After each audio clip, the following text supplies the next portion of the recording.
Because Dickhead's gone. They've learned from their mistakes. Say that into the camera. Because Dickhead is gone. No. The second half. They've learned from their mistakes.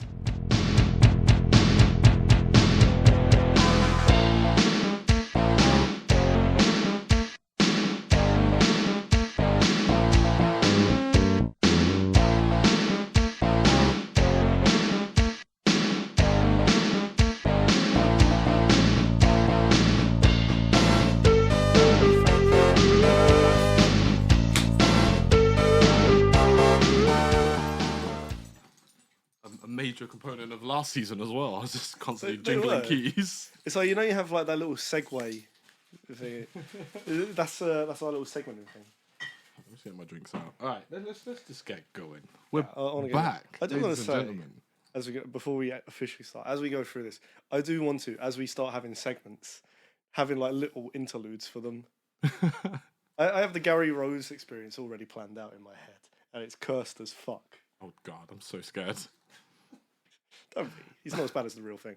No, Gary's great. I can't wait. Right, let's say we're back. We're back. The Smarks. Officially, somehow, we've done it. We're back for season 2. And as we promised, we upped the fucking production. We Yeah. did it, people. You can see us. It's gonna look good, hopefully. I mean, from what I can see, it looks great. Do you want to tell everyone how this happened, or do you want to keep that in the dark? No, don't worry about that. Don't worry about that for now. No, it's a secret. It's a secret. It's a trade secret for now. All good things, we swear. Oh my gosh. Yeah, this is this whole venture has been great. Like season 1 was I call it the pilot season because it was just us figuring out exactly what the fuck we were doing, what this even was. Absolutely chaotic gold. But gold is the standard. Editing, I think I'll be very honest. When I edited season 1, like the episode 1 and 2, and I was a bit like, okay, there's a lot here. We chat a lot of shit. We had subject matters, genuinely. I think we genuinely probably went into most episodes with maybe like 1 or 2 subjects we planned to talk about. And then somehow ended up walking away with like 2.5 hours of recording every single time. Some of it was coherent. All of it was fucking great. Mostly slanderous. Slanderous, I mean, we say some of it was slanderous. It Most was only slanderous towards one man in particular. My favourite YouTuber. 6 feet deep. See, it was meant to be, because ever since then, he started his 6 feet deep YouTube channel, and he ends his videos with the classic little mark out. Not literally, but he may as well. And I've missed this. I've missed this already. Like literally, what was it, a week ago? The Riyadh stuff. He's lifted a trophy more recently than Spurs. As people might have joked, we've only got like 30 pounds, but anyone who does follow us on Instagram saw us. We pounced on that immediately. Like as soon as I saw it, I was like, "This is what we've been talking about." The man's hilarious. He's hilarious. He's so unaware. Maybe he is. I don't know. He could be a genius. This could be some Kanye level shit where he knows. He knows what he's doing. He knows. He's playing us like a fiddle. He just does the thing. He just starts talking about the Jews next. Oh God. Rest. Oh no. Our first cut. No cuts. We take it with pride. But And we're gonna do it for the whole season. I know. To certain levels, we can't always rag on Mark. We will, but I know you've got your eyes set on someone, and we'll come to him soon. no, this is more personal. This is way more personal. But And we'll so get to undeserved. that. Whatever. So how has your life changed since the groundbreaking success of season 1? I can edit a podcast now. Nice. Shout out me. All those edits, whatever you think of them. It took me long enough to get them together. We finished recording in August last summer. Somehow, yeah. Before I got myself fired from Pirate. And then we don't need to talk about it if you're not ready. It's okay. no, it was because we pretty much had already decided that was going to be our last episode, the Bray episode. Yeah. Which, my gosh, just gonna say it now. Like, as most people would be aware, we had recorded that before his passing. We did. listening back to it whilst editing it, I was like, first of all, I was making sure that we were respectful because I had to. Yes, if we weren't respectful, we wouldn't have uploaded that. We swear, we have our limits.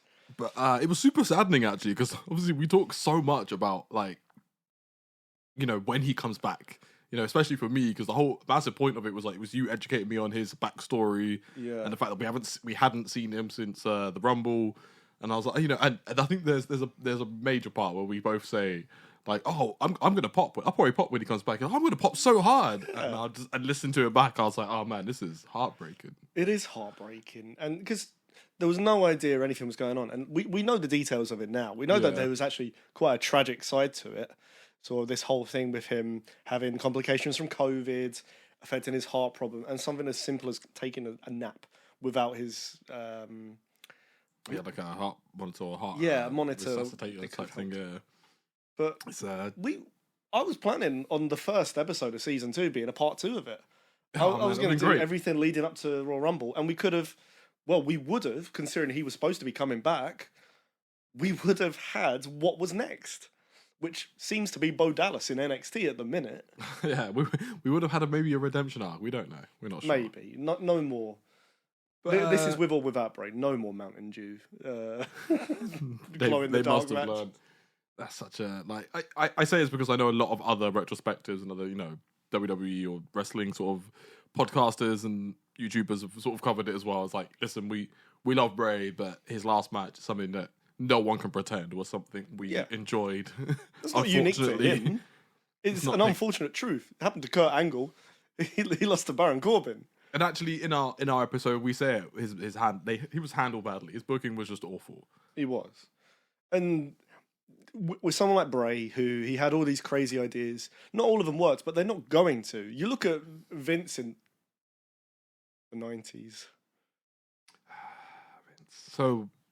That's the first. That unintentional segue will be great because we're retiring such good shit. This will be the first serious note. It's just not funny anymore. Like we can't laugh at Vince anymore. Like, no, he's a bastard, man. Vince is a bastard. Vince is bastard, man. Maybe if we keep going until like season 7, when it's not too soon. When the fans cry, we finally break 10k, 12k, 15k fans. And everyone's demanding, maybe we'll pull some shit out. I'll let you pull some shit out the woodwork, but now we're moving on, and we'll introduce the replacement for such good shit. But it's over. That one's done. It was fun while it lasted. It'll always be a treasured memory of mine because it was so absurd, and it was such a competitive thing. I think I deserve a belt for winning. Well, actually, wasn't it a tie? Yeah, I think we ended on a tie. I followed it. Yeah, it was a tie. It was like 3-3, and then Olivia got one. Olivia got one, yeah. Olivia got one somehow. I don't understand that one. So we've got to split the strap.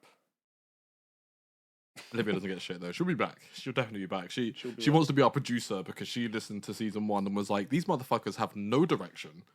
Don't know how to control themselves from going on tangents and need reining in. So she's offered her services to basically... direct us and manage us. Throw shit at our heads for when we're 5 pints in and we're going off on a tangent about Steve Blackman. Honestly, when I listen to the second episode back, there's a point where we've been talking for an hour and you say that was the introduction. I'm like, he has no idea we've been talking for an hour. I'm so proud of it. It's exactly what I wanted. And I wouldn't change it for the world. I'm checking now. It's like, it's been 10 minutes. We're good. Oh, that's fine. We're good. So, as you said, it's been, 6 months since that last episode was recorded? Yeah. Like I said, August. So what, we were just... It was post Money in the Bank. We would maybe go to another Saudi event. No, SummerSlam would have been coming up. SummerSlam, I think we would... I know we had All In coming up. Because between All In, which was on the last day of the month... I need to buy a ticket. I mean, is AEW still going to be a thing? But it will be. But will it be a thing worth watching? Who cares? Tony Storm, man. What? Who? What? Who? What? Genuinely didn't hear it. Down. I said Tony Storm. Oh, God. Any excuse to see Tony Storm live. At this point, I don't care. How do I... Not for those reasons, for the record. Tony Storm is just maybe one of the best acts in wrestling right now. She's like Absolutely up here. There's the Bloodline story, the Cody story, the never-ending story, and then it's Timeless Tony Storm happening right now, and I've got all the time in the world up there with R-Truth. People I've just got all the time in the world for. R-Truth is somehow less surprising than Tony Storm becoming one of the most interesting acts in wrestling. That's not a knock on her. She has always been an incredible wrestler, even when WWE were using her poorly. But this character is unlike anything I've seen. And it gets what wrestling's all about. And that's just stupid, silly, but memorable shtick. Yeah, just amazing characterization and just the commitment level. It's great. It's great. I love Tony. Hitting the standing suplex. It's just too funny. It is. You see that bit of her where she speaks Japanese? No. The other week. It's so good. It was so surprising. I'm like, this woman is the GOAT. She has a sense of humour. And the fact that has all kind of taken over since the podcast ended, that's kind of astounding. But everything seems to have happened since season 1 ended. Speaking of, I would say, like, the fact that I'm talking so confidently about Tony Storm shows that how far my smarkdom has come. It has. I've excelled. My what was it? Speed running. I was speed running. God, I don't know why I'm drinking cider. This is going to be the hand movement. While I conceal burps, maybe as we get on, I'll stop concealing them. Have some pride. My speed run. So what? When we sort of met, and when you first gave me access to the network, I started 2012 Raw. Yes, you did. You had a little thing, kind of getting yourself back up to speed with like 2004, 5, and 6 Raw. Yeah, there was other. I had random. I was watching. I say Raw because I feel like it's like it's the main. Yeah. It's the main. Program. It's their main product. Not necessarily the best. Yeah, SmackDown's usually better. I say usually. I can't remember. If the network was way better formatted. For example, here's a suggestion for Netflix. Maybe offer a thing where you can watch things in canonized order, as in when you watch, say, a Raw July 17th, 2002, it suggests it gives you options either watch the next Raw or the next SmackDown in order, rather than sometimes nothing. And then you have to go back through the system, remember the date of the episode you just watched, and then find that it's so bad. It's so fucking bad. Like, I kept accidentally missing PLEs, PPVs. I still hate this difference, but whilst watching some events, because I didn't realize that it was next. So I accidentally have Raw opening with the new champion from the event I just missed. And I'm like, for fuck's sake! I forgot to stop and watch this event. I'm like, it's like just annoying little spoilers like that. I'm like, for God's sake. And that's because the network is built terribly. Yes. But yeah, back to my original point, which is, I've went from 2012 to, I've recently just decided to stop just before WrestleMania 31? Was it 2015? Yeah. Great WrestleMania. Really good WrestleMania. It was one of those WrestleManias that everyone thought was going to be a steaming pile of shit. Or maybe I didn't. I didn't watch it because this is Roman challenging. It's Roman Brock. Yeah, I haven't watched it.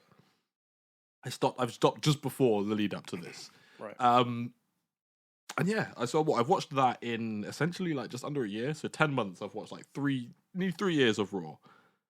3.5 years. Damn, you poor fucker. It's been a wild ride, man. I've got so many notes. And I want to start off by talking about the interesting similarities to now, and the interesting links to now. Because first of all, let's go back 1 year from the end, 2014, the 2014 Royal Rumble, the 2015 Royal Rumble. You might have seen in my notes. I had one note on 2015, just the Rumble ... Yeah.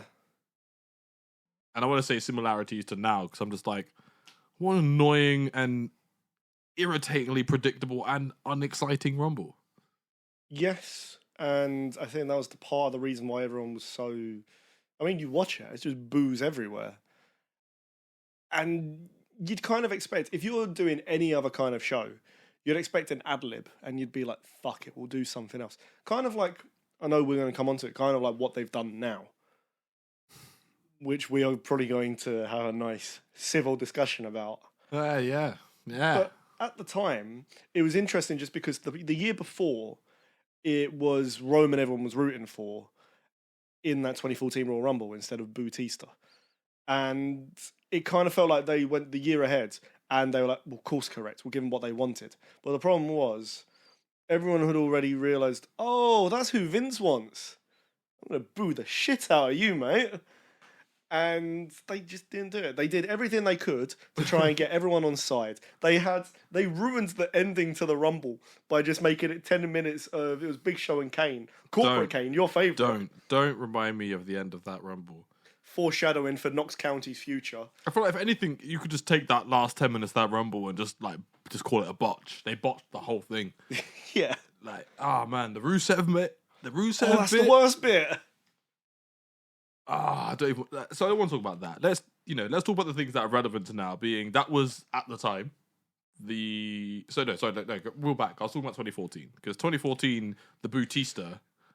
Do you know what's crazy? I didn't even hate it. I didn't. I genuinely didn't. I feel like I don't know if it was planned or if they pivoted at the end or afterwards with the whole Daniel Bryan angle. Saying, they pivoted, mate. That's what I was going to say.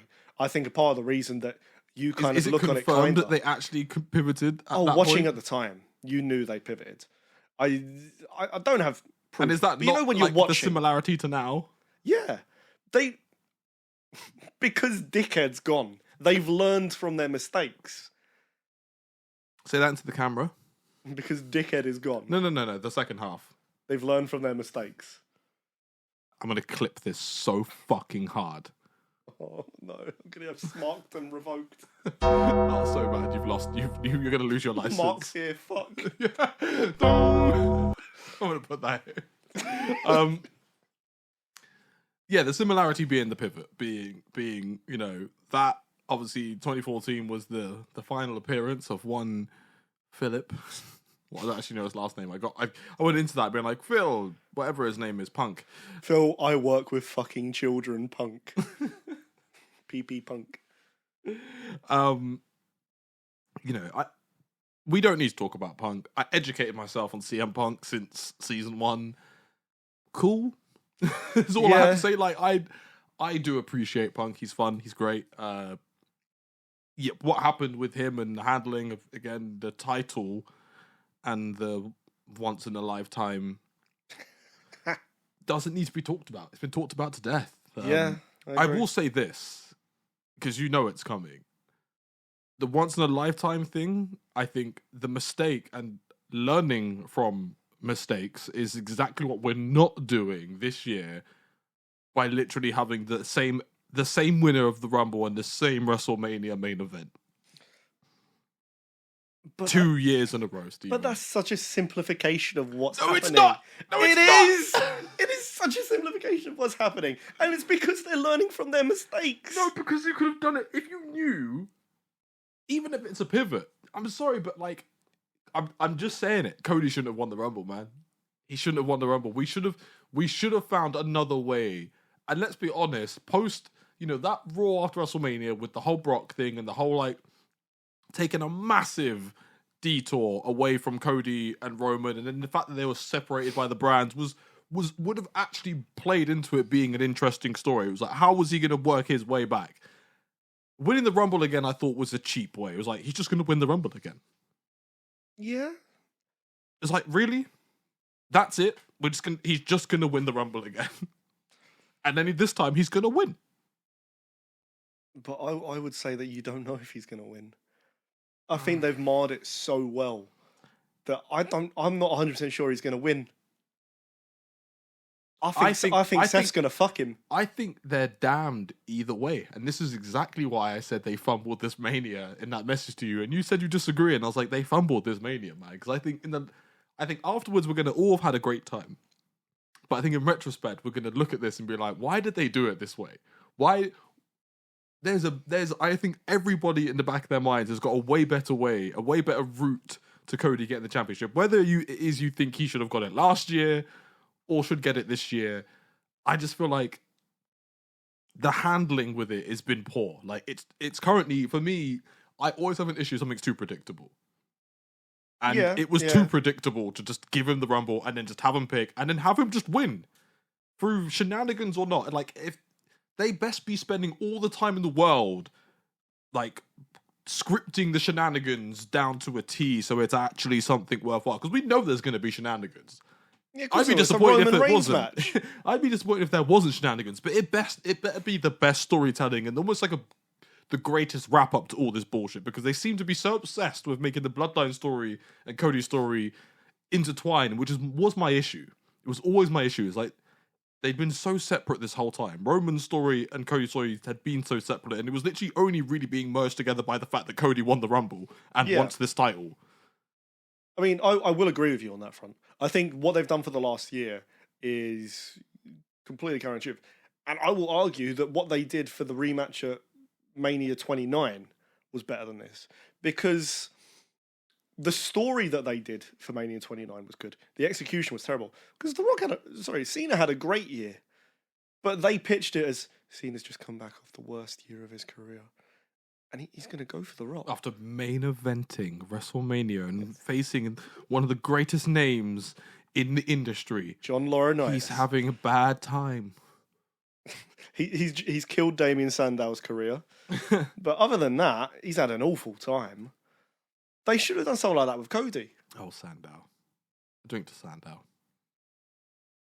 Because I sort of forgot the whole, you actually, episode 1 explained him a little bit. It was The Miz, wasn't it? And I sort of like, didn't really connect the dots, and when I started seeing him and then saw the unfortunate winning of the Money in the Bank. He was so over. Poor guy. But then he saved it. The Miz angle really, I was like, I was expecting it. I was like, oh, I know what's coming now. And I thought, this is going to be cheesy. It was excellent, man. It was fucking excellent. I was like, yeah. I'm going to steal a phrase. I don't want to do this. Maybe I need to stop referencing other YouTubers and people I watch, but it's Simon Miller, and it's his annoying phrase, goofy wrestling for the win. I'm there for it. I've come around to it. Yeah. Damien Sandow deserved more. Man. That's what I'm going to say. He deserved more. Back to Cody, because obviously there's a good link there. Have to go back to Cody. I'm just going to say this much, and it's somewhat of a hot take. And it's just back to the whole story thing and the bloodline thing being intertwined. It's a similar criticism that people have made about the whole promo when Roman basically completely diminished Seth and the World Heavyweight Championship by basically being a bit too on the nose, pointing out that it is the secondary title because it only came into existence because no one could beat him. So it is the second title, let's be honest. And for me, where was I going with this? Oh no, the cider's getting to my brain. For me, that was it.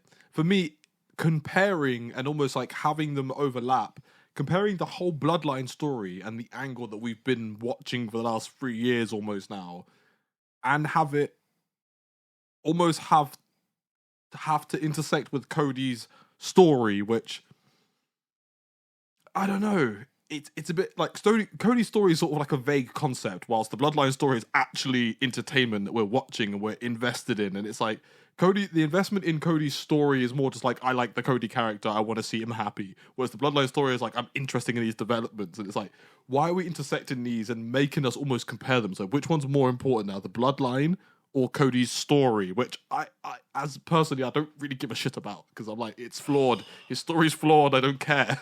Is it though? Let's start at the beginning, because this is where I wanted to get to. What even is Cody's fucking story, shall we? Well, I mean, I think it's kind of perfect, because if we're going to look at what his story is, and we do it on the most basic terms, his dad was used so poorly by WWE, and it was the one big title he never won, was the WWE title. It was put in his hands in Madison Square Gardens. I'm not doing the Cody voice. Away. I don't want to offend people with lisps. All right, don't take it personally. And it makes sense because Cody's entire character is that Dusty's his dad. Well, no, because this is the thing. It wasn't for a little bit. And having watched having watched like the whole 2012, 2013, 2015, it's like, this is why the story thing feels like bullshit. It's like, it feels like Cody was struggling for gimmicks. And he's like, you know what? I'm going to go away. I'm going to dye my hair blonde, Slim Shady style.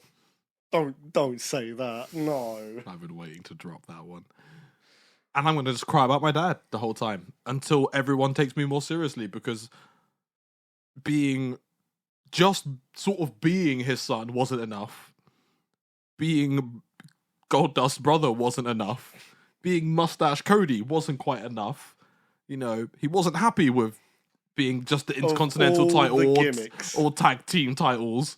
So he's like, I'm going to go away. I'm going to fucking hate on Triple H. I'm going to smash some fucking thrones. I'm going to come back and I'm going to demand that I become the top guy because I am the son of Dusty fucking Rhodes, who never got the WWE. It's like, fuck you, man.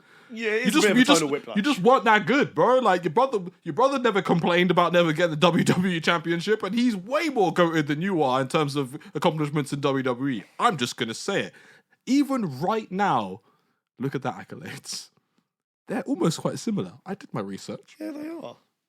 And I'm like, whose story even is this? Because if this is a road story, I'm like, I think it should be a lineage type thing. And it should be like, well, Dustin's older, so if anyone deserves the fucking gold because Daddy didn't get it, it's Dustin.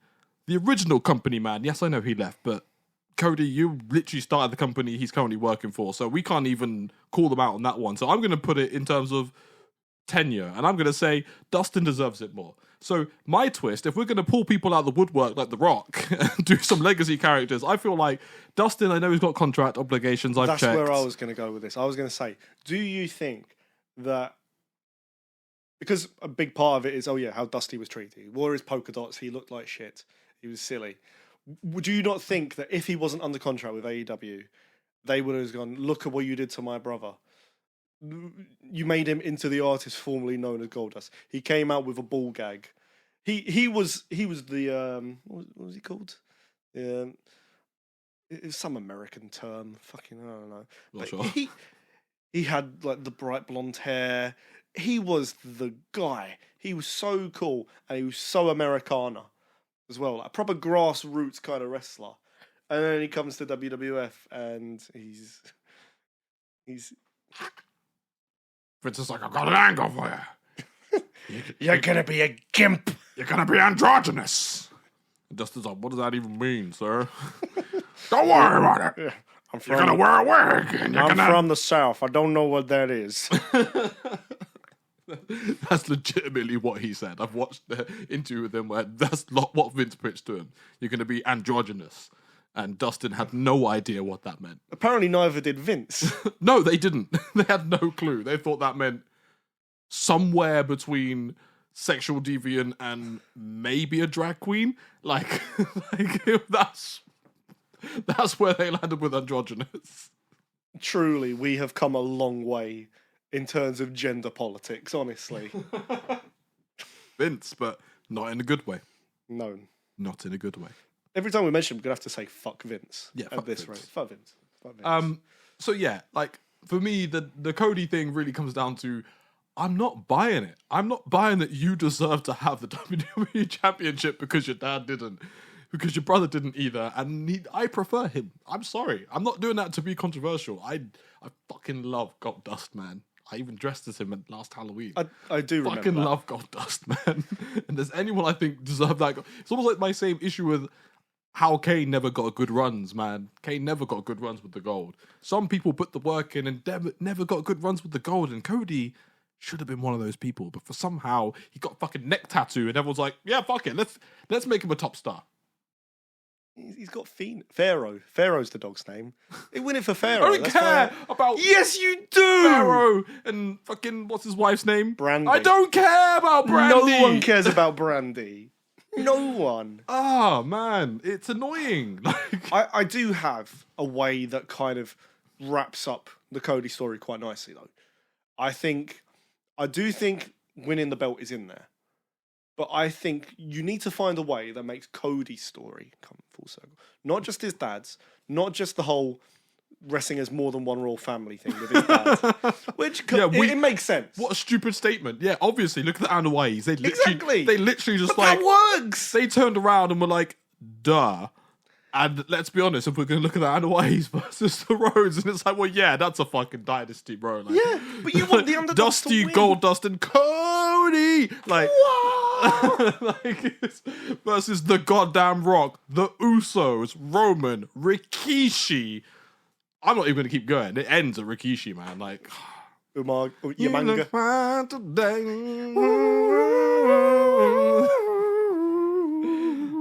Unstoppable. I did it for the Rock. But yeah, Goldust is the go. I'm not getting onto this yet because I'm not lying. I've already looked into like Rushmore generators. It's very hard. I mean, I have to like get on my photoshopping. I know I can do it. I can't be bothered to do it, but I'm going to start building little mini Rushmores, like my Rushmore of the week.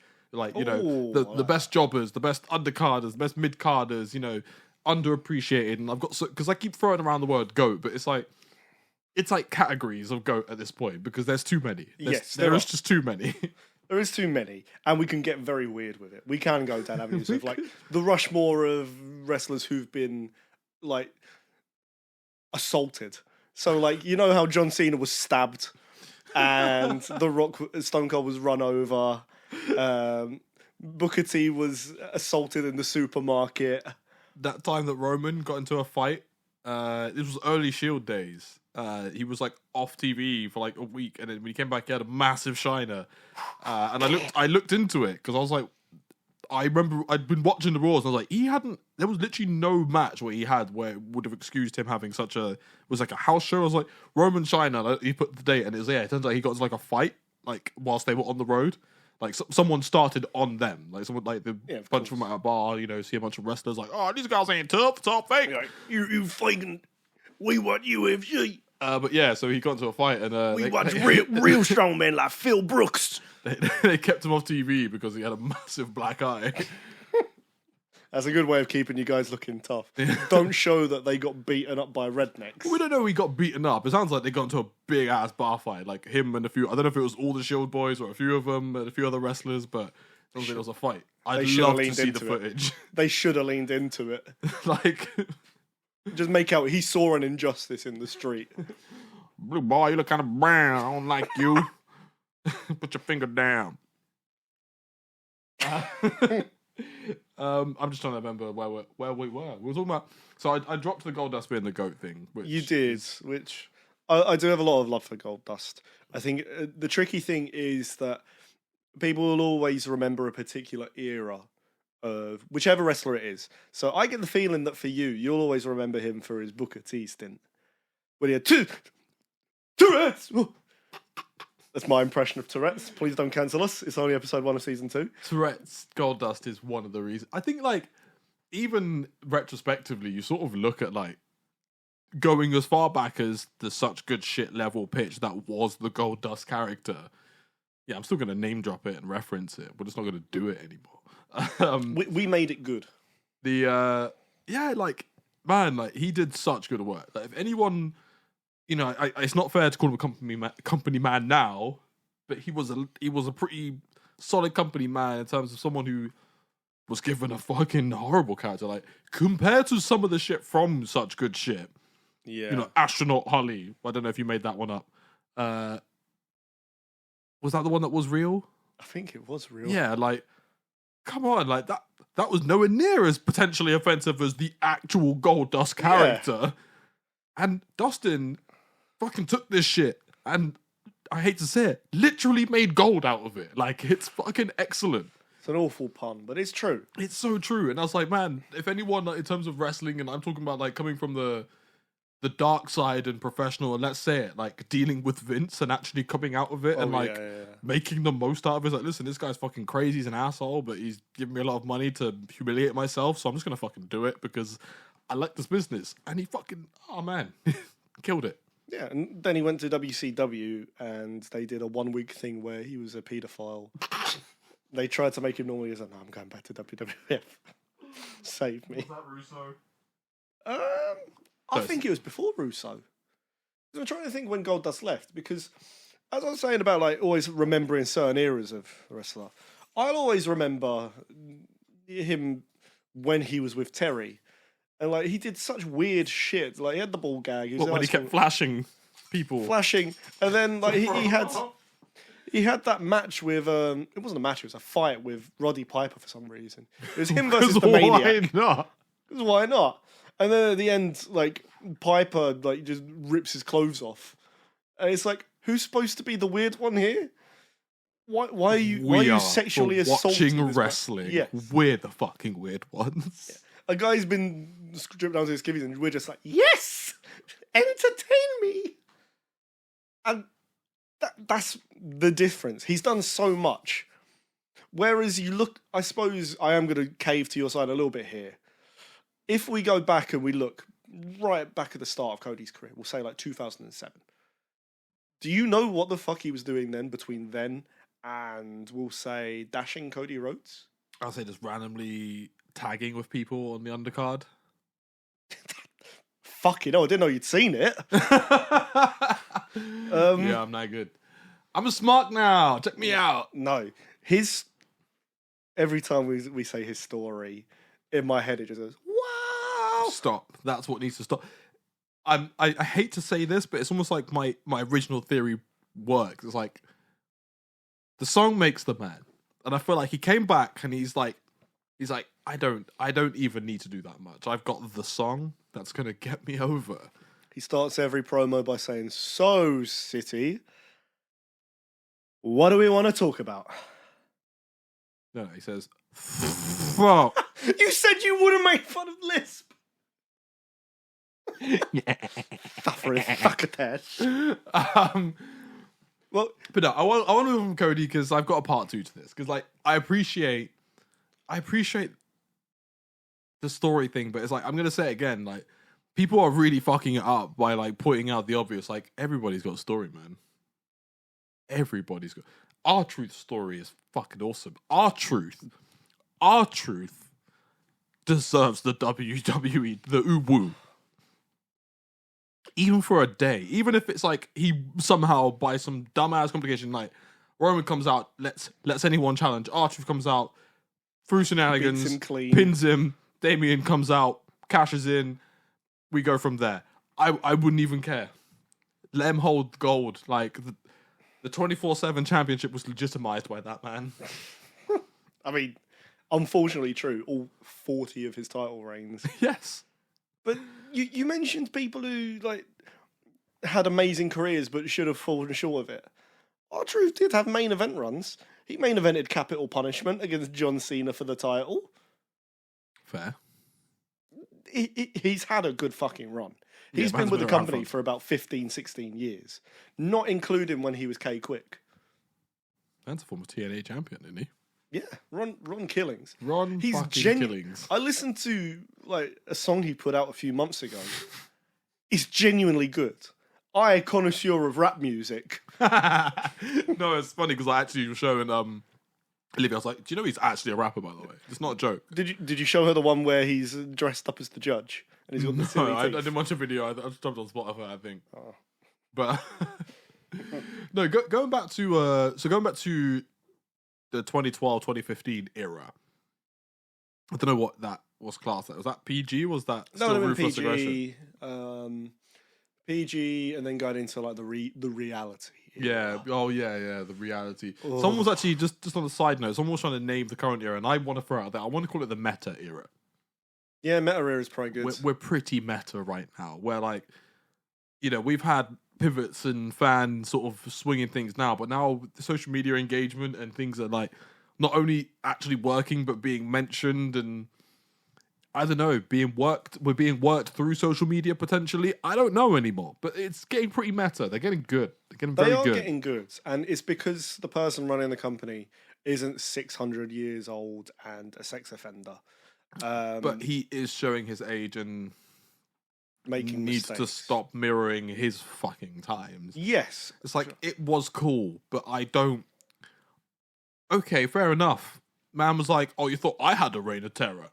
I'll give you a reign of terror. Stares you in the eye and lifts the finger. But speaking of which, if all of a sudden we were to say it's not that meta anymore, you could literally just call it the Bloodline era. Yeah, the Roman era. I would hate to call it the Roman era. It works.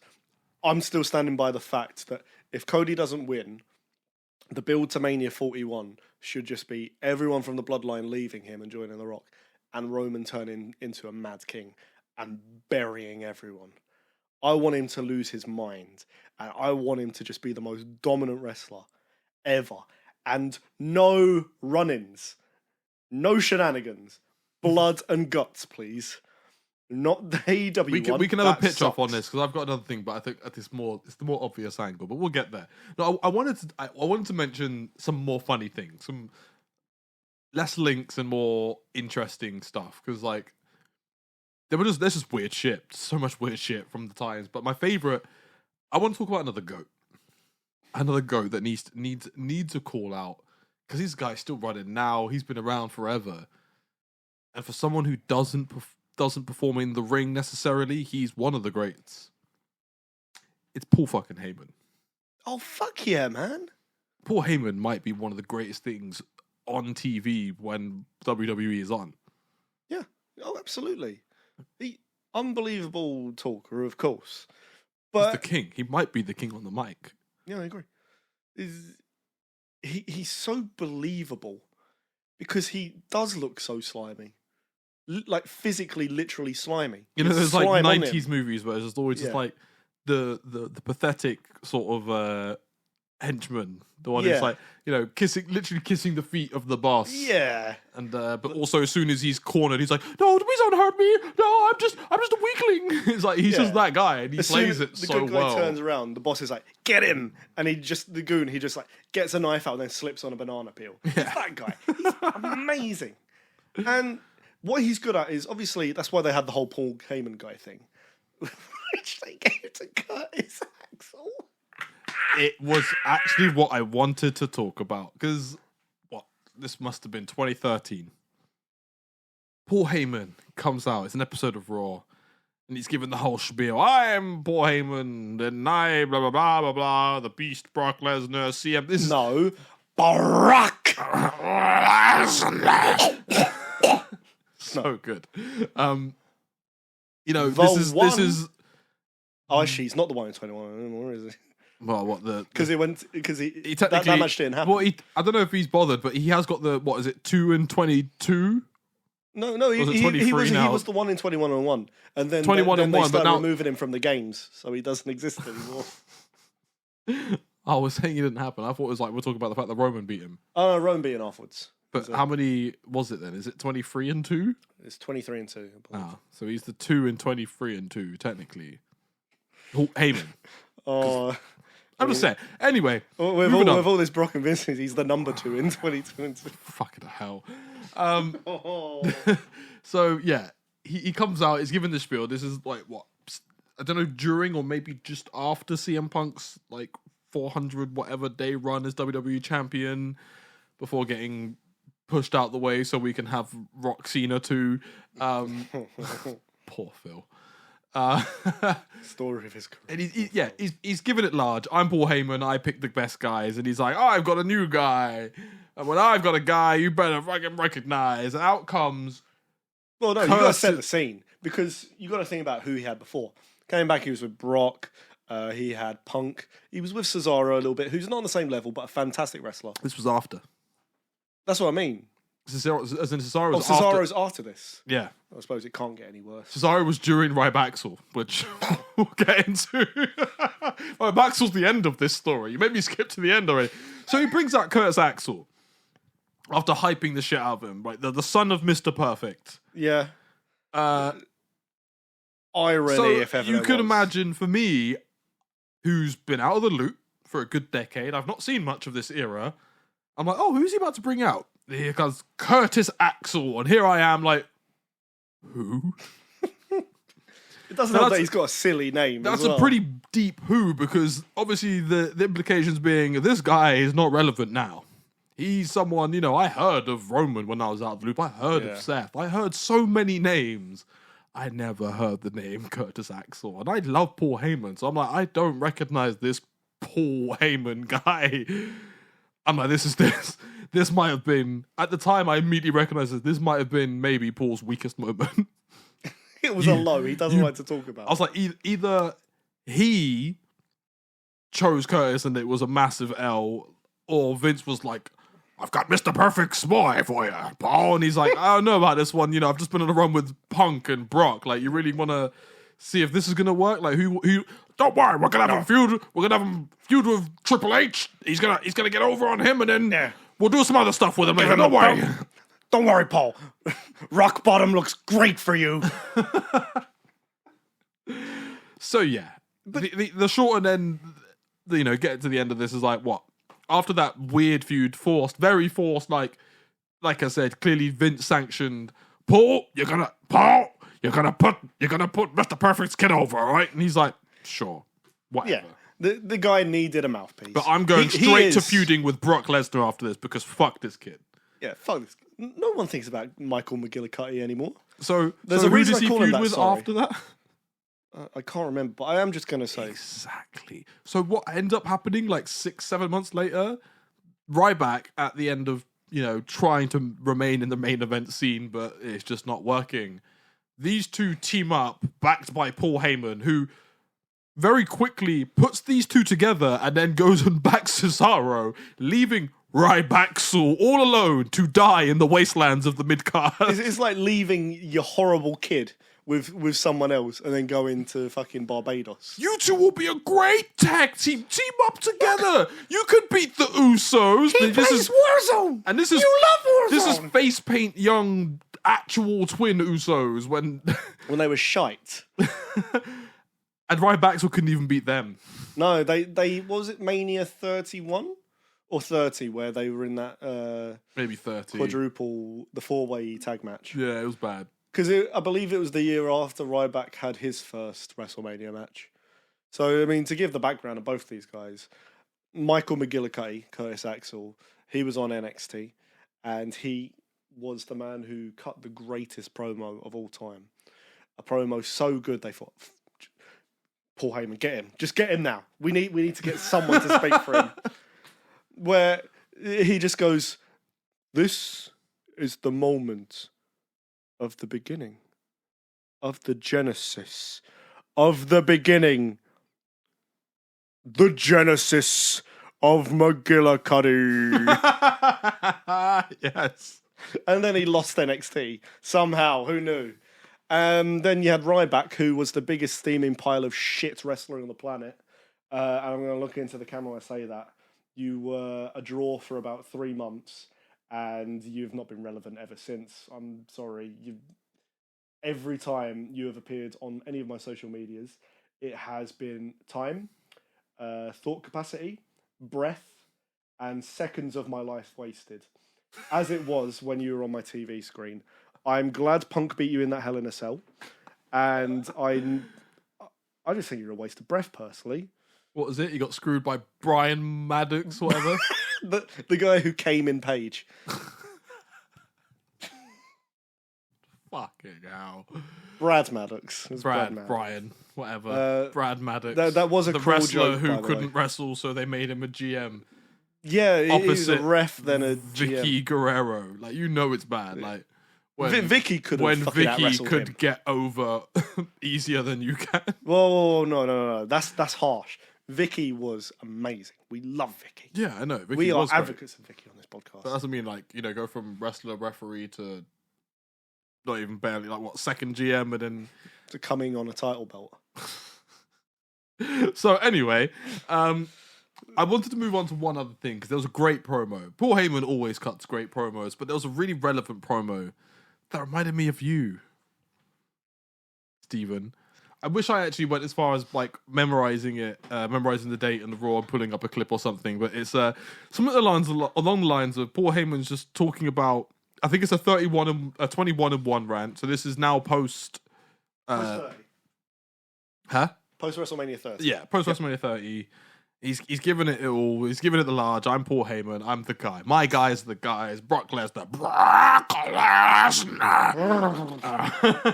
I gotta stop doing that. Please don't. And at some point, he's talking about And I think he's trying to do some amazing like metaphor about eternity, and he jokes about when the Queen of England finally dies. almost implying that she might be immortal, might never die, but you know, being on this side of it, you know, I think it might have been 2023 or early 20. Yeah, this must have been 23 when I was watching at the time, but I couldn't help but chuckle. I'm going to just leave it out there like that because this is more of an inside joke between me and Steven, but it's very funny. and my manager's in our old job. So on the schedule, I've got my surprise lined up. Oh no! Don't be afraid. This is a great surprise. This is a complete random segment. But I wanted to move on to something that's going to get us in less trouble with the community. And Ryback in particular. In my bag, I've got a selection of items. They're all a similar theme. I need to get into the bag and somewhat create an order to this, but